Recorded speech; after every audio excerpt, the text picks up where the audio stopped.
Mr. Holloway, we need you to look at these bank records with us right now. I need to sit down. I need to sit down right now. $96,000 raised. For years, people trusted Daniel Reese Holloway with their grief, their generosity, and their hope.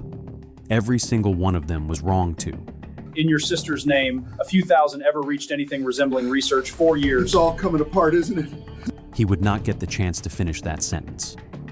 By the end of the week, the Ohio Attorney General's Charitable Trust Division would have subpoenaed every bank statement, every PayPal record, and every glossy 4-page brochure he had ever mailed to a donor. 5 named research partners. 94% of donations claimed for programs. 4 years of impact reports, none of it real. The pie chart on the back page of his most recent brochure was not just wrong, it was inverted. 94% had not gone to research. 94% had gone to Daniel Reese Holloway. The retired oncology nurse who finally caught him had given him $40 a month for 4 years. She wanted to know what her money had funded. It had funded a deck. The dollar figure on this one, $73,000 and change, is not what makes it land. Sit with the math for a second.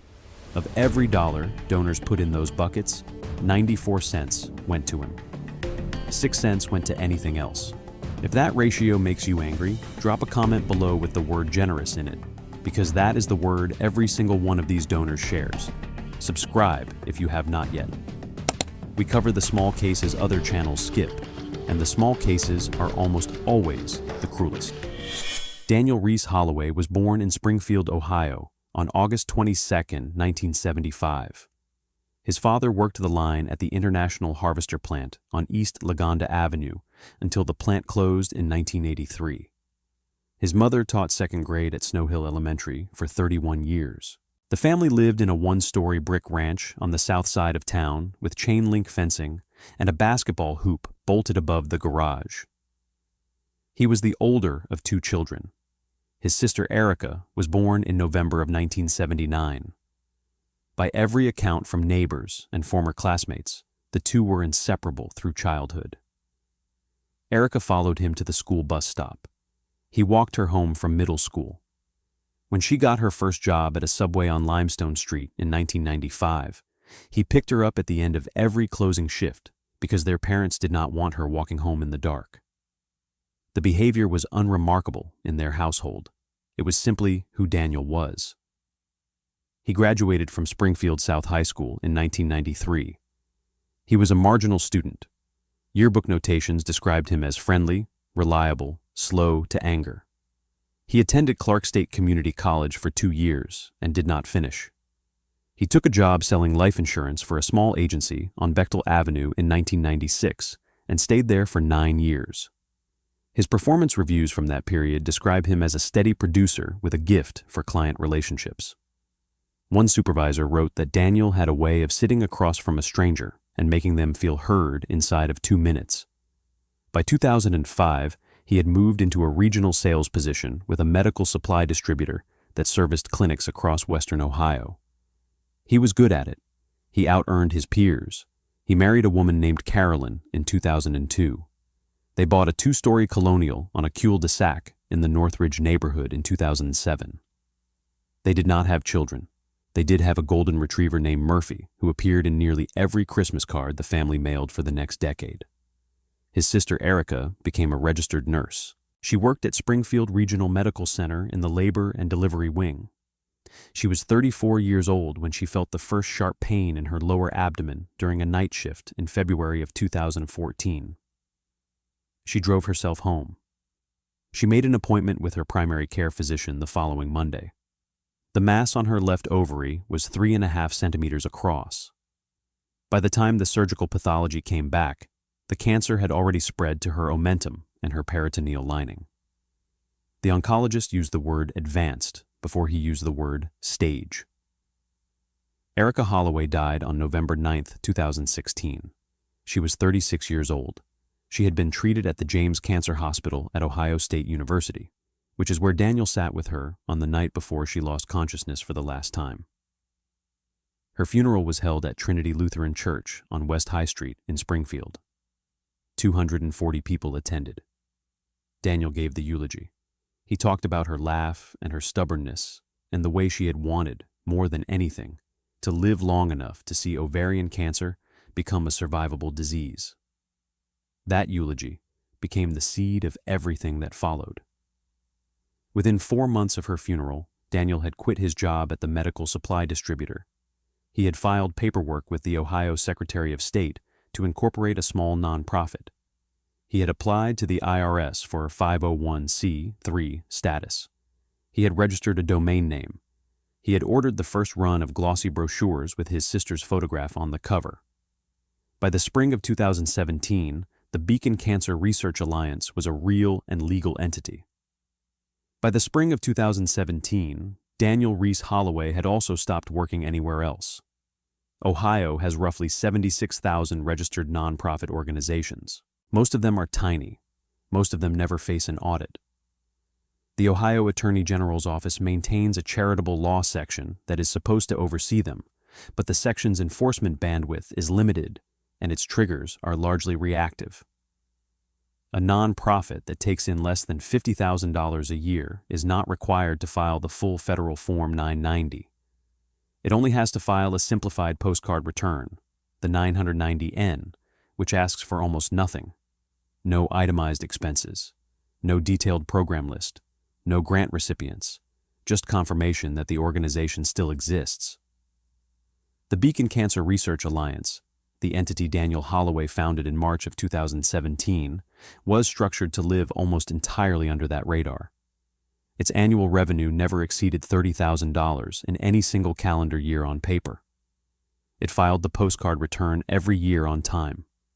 Its corporate filings with the Ohio Secretary of State listed 3 board members: Daniel Holloway, Executive Director; Carolyn Holloway, his wife, Treasurer; Glenn Reese Holloway, his uncle in Florida, who had not spoken at a board meeting since the founding, and who later told investigators he had assumed his nephew was running things properly because his nephew had always run things properly.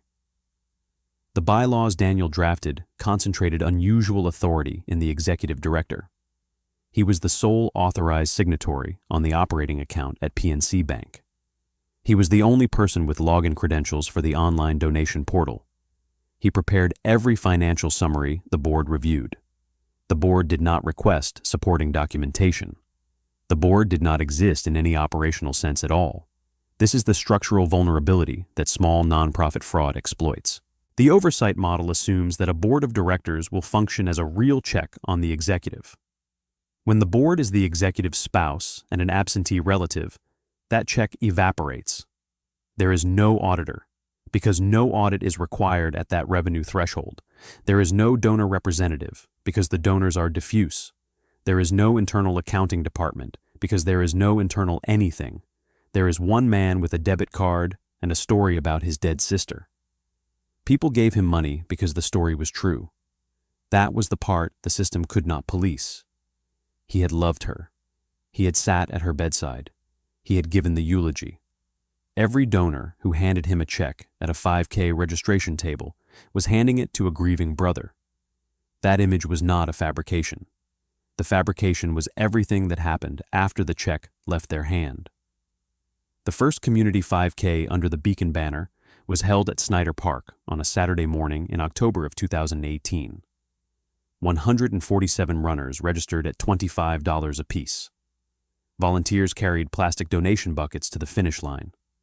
Local businesses had donated water bottles and bananas and a stack of glossy event programs printed with Erica's photograph on the front and the words "Early Detection Saves Lives" across the top in block sans serif.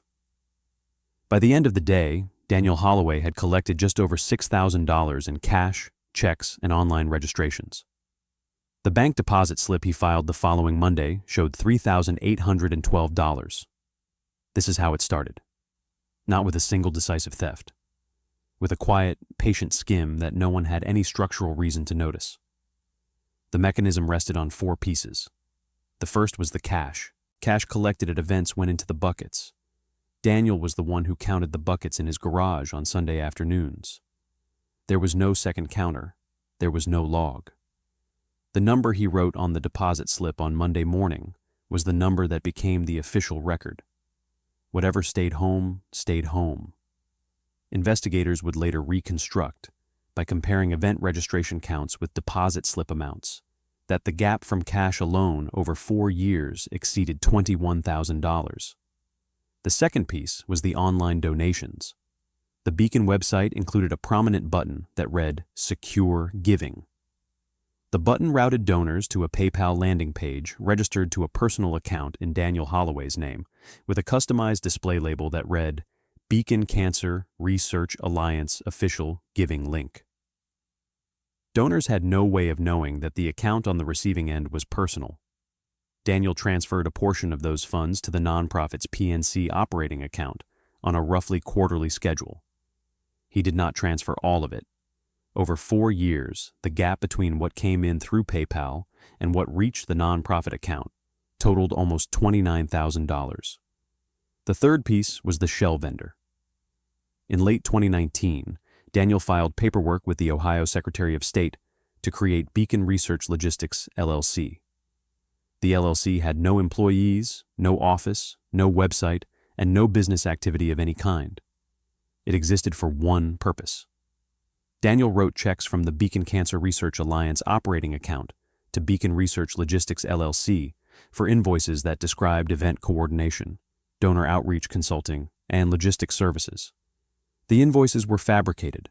The funds moved from the charity's account into the LLC's account, which moved into Daniel's personal checking account at a different bank. Over 4 years, that pipeline carried approximately $23,000.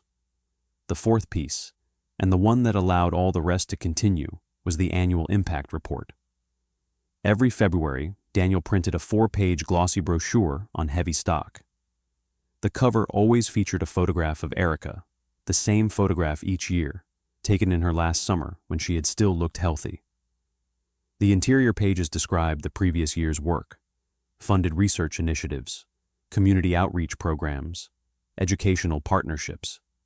Each report named between 4 and 6 research institutions, described as Beacon's partners. The names rotated slightly year to year. The names included a regional oncology center in Columbus, a women's health institute in Cleveland, a small foundation in Cincinnati, and 2 academic medical centers. The pie chart on the back page claimed that 94% of donations went to programs and only 6% to administrative overhead. He mailed the brochure to every donor on his list. He left stacks of it at the church fundraisers and the 5K registration tables. The Springfield News-Sun printed excerpts in a year-end community feature in both 2020 and 2022. No one called any of the listed institutions, not once in 4 years. The money he kept paid for specific, traceable things. A leased Jeep Grand Cherokee Limited, taken on a 48-month lease beginning August of 2019, with monthly payments of $647 made from the Beacon Research Logistics LLC account. 2 weeks a year at a timeshare in Gatlinburg, Tennessee, purchased outright in 2020 for $11,400. The balance on a Capital One credit card carrying approximately $14,000 in revolving consumer debt, and a $16,000 backyard renovation completed in the summer of 2021 that included a composite deck with built-in lighting, a stone fire pit, and a custom pergola. The deck was the largest single expenditure. The contractor who built it later told investigators that Daniel had paid the entire amount in 3 checks drawn on the Beacon Research Logistics LLC account, and that he had described the project, when the contractor asked, as a paid-for in cash anniversary present for his wife. Margaret Voss spent 34 years as an oncology nurse at Springfield Regional Medical Center, the same hospital where Erica Holloway had once worked the labor and delivery floor. The 2 women had not been close colleagues, but they had known each other. They had passed in hallways. They had nodded at the change of shift. When Margaret retired in 2019 at the age of 63, she began looking for a local cause she could support with the small monthly contributions her pension allowed. A former co-worker mentioned the Beacon Cancer Research Alliance. Margaret looked up the website. She read about Erica. She set up an automatic monthly donation of $40 through the Secure Giving button. She added Beacon to her estate planning paperwork as a small bequest. Margaret was not a casual donor. She had spent her career watching the difference between research that was funded and research that was not. She had sat with women in their final weeks. She wanted to know where her $40 went every month. In the fall of 2021, she emailed Daniel Holloway and asked which specific research projects Beacon had funded that year. He sent back a polite, vague reply. He mentioned the impact report. He suggested she check the year-end mailing. She read the brochure. She read the names of the partner institutions. She did not recognize them in the way an oncology nurse would expect to recognize them. The Cleveland Women's Health Institute, in particular, sat wrong in her mind. She had spent decades referring patients to ovarian specialists in Cleveland. She thought she knew every institution doing that kind of work. The name on the brochure was unfamiliar to her. She emailed Daniel again in the spring of 2022 and asked for direct contact information at the listed Cleveland Institute so that she could write them a personal note of thanks. Daniel did not reply for 9 days. When he did, he gave her a general phone number that turned out to belong to a switchboard, not the institute. The switchboard had no record of any organization by the name printed in the brochure. She wrote a paper letter to Daniel in October of 2022. She wrote a second one in January of 2023. She mentioned in the second letter that she had tried to look up the Cleveland Institute and could not find a listing under the exact name in the brochure. Daniel called her on the phone 2 days later.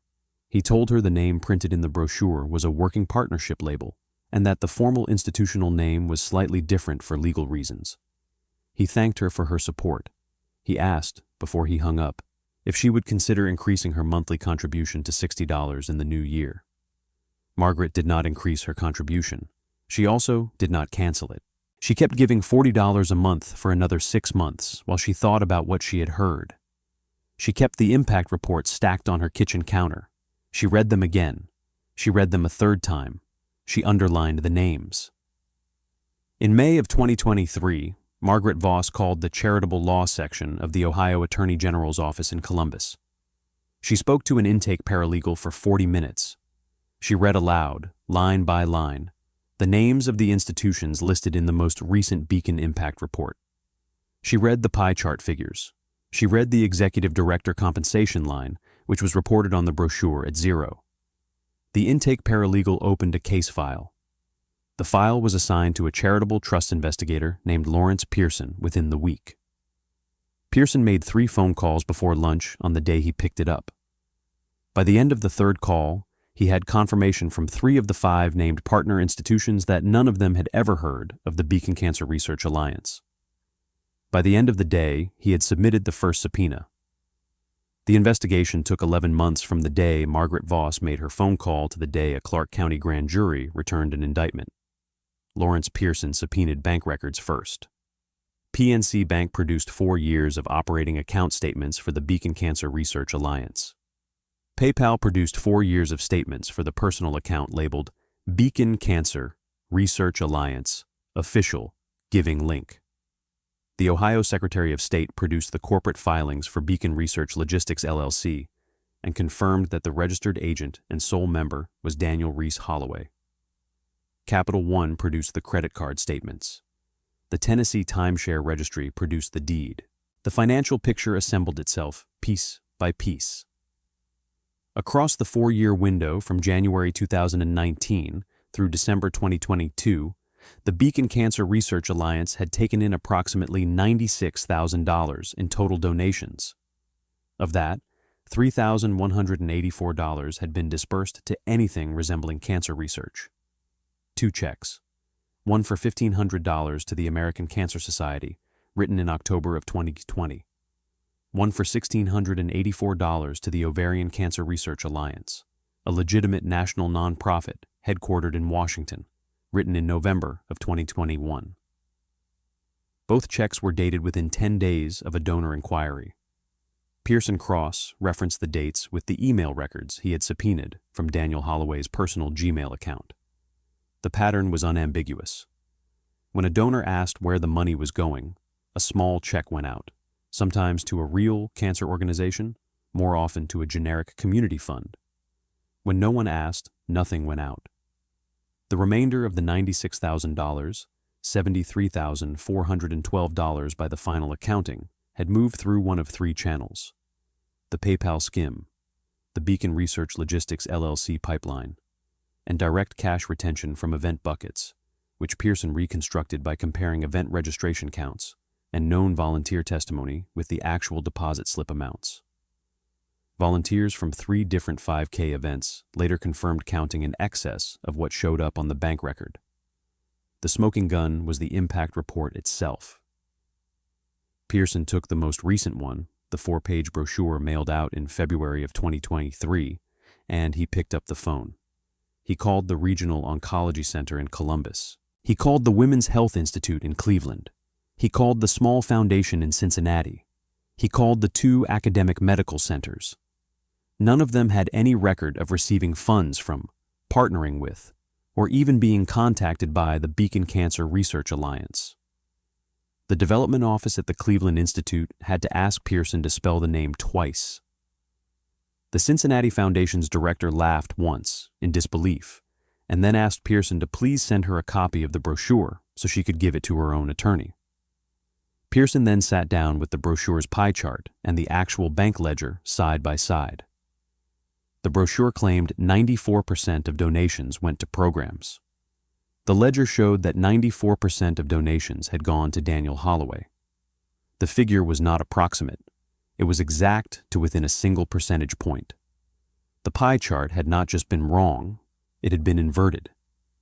Pearson submitted his complete case file to the Clark County Prosecutor's Office in late July of 2023. The prosecutor walked it to the grand jury within 2 weeks. On the morning of August 14, 2023, 2 investigators from the Ohio Attorney General's office and 2 uniformed officers from the Springfield Police Department arrived at the Colonial on the cul-de-sac in the Northridge neighborhood. It was a Tuesday. The temperature was already in the mid-80s by 9 a.m. Daniel Holloway was in the backyard on the new composite deck with a cup of coffee and the local paper folded open to the sports section. He was wearing the Navy Beacon Cancer Research Alliance polo shirt with the organization's logo embroidered above the breast pocket. He had no idea the indictment had been sealed 6 days earlier. Lawrence Pearson approached the side gate with the search warrant in his hand.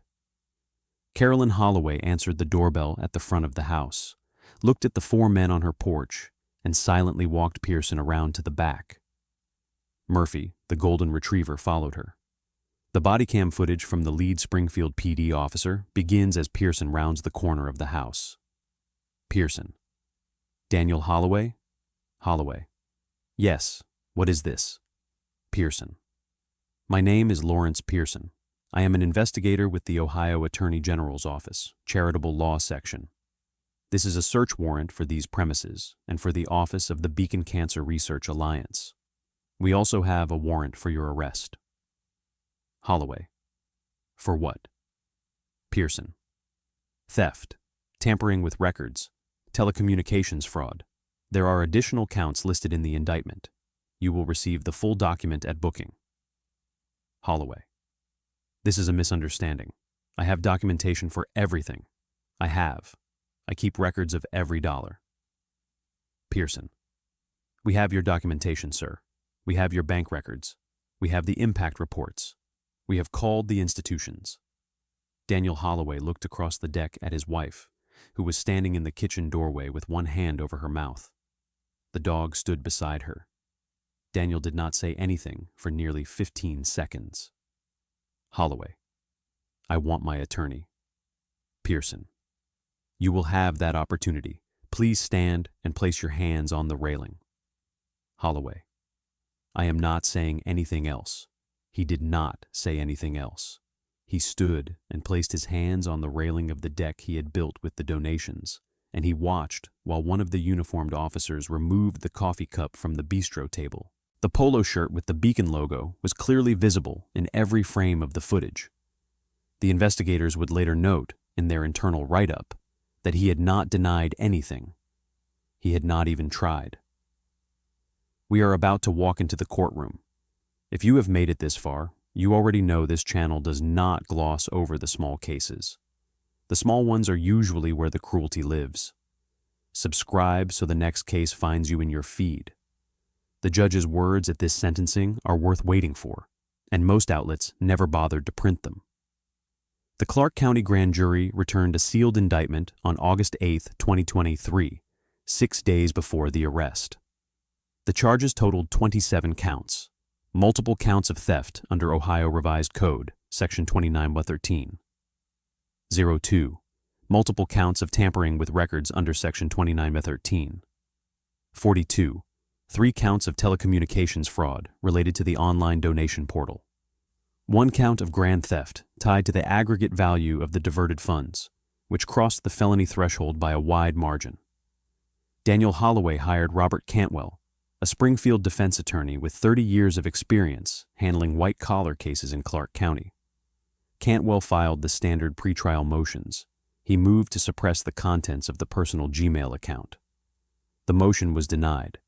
He moved to sever the telecommunications fraud counts from the theft counts on the theory that the online donations were a separate scheme. That motion was also denied. He requested a competency evaluation. The evaluation came back unremarkable. In January of 2025, after nearly 18 months of pretrial proceedings, Daniel Holloway entered a guilty plea to consolidated counts of grand theft and tampering with records. The remaining counts were dismissed as part of the plea agreement. The prosecution recommended 30 months in state prison, 5 years of supervised probation upon release, and full restitution.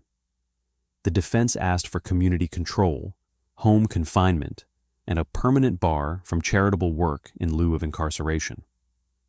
The court took the matter under advisement for 60 days. The sentencing hearing was held on March 14, 2025, in Clark County Common Pleas Court before Judge Caroline Whitfield. The courtroom was full. The Springfield News-Sun sent a reporter. Margaret Voss sat in the second row. Margaret spoke from the victim's table. She read for 7 minutes from a typed statement. She said that she had given $40 a month for 4 years, and that the math she had done since the indictment told her that her contribution alone had funded approximately 3 weekends at the Gatlinburg timeshare. She said that the worst part was not the money. The worst part, she said, was that she had told her dying patients about Beacon. She had given them the website on slips of paper before she retired. She had told their families that giving in their names would help the next woman, the next mother, the next sister. None of that giving had ever helped anyone. It had paid for a deck. When Margaret finished, she folded her statement in half, set it on the table in front of her, and sat back down.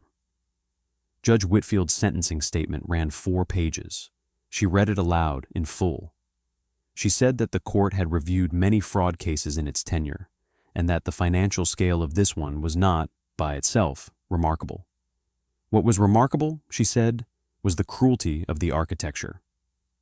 The defendant had not simply stolen money. He had taken the death of his sister, a death he had loved her through, and he had used it as the instrument of theft. He had stood at finish lines with her photograph and accepted donations from grieving strangers. He had mailed glossy reports describing research that did not exist. He had inverted a pie chart so precisely that the percentage stolen matched the percentage promised. The court, she said, did not believe this was the work of a desperate man.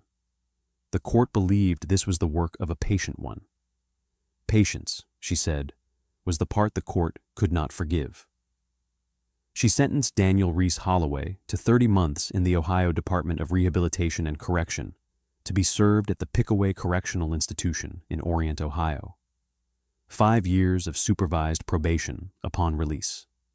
Full restitution of $73,412, payable on a court-set schedule. A permanent bar against serving as an officer, director, trustee, or fiduciary of any charitable organization registered in the state of Ohio. He was taken into custody at the conclusion of the hearing. The bailiff led him through the side door. He did not look at his wife. He did not look at Margaret Voss. His projected release date is September of 2027. The Beacon Cancer Research Alliance was administratively dissolved by the Ohio Attorney General's Office in April of 2025. Its remaining assets, $287 in the PNC operating account were transferred by court order to the Ovarian Cancer Research Alliance in Washington.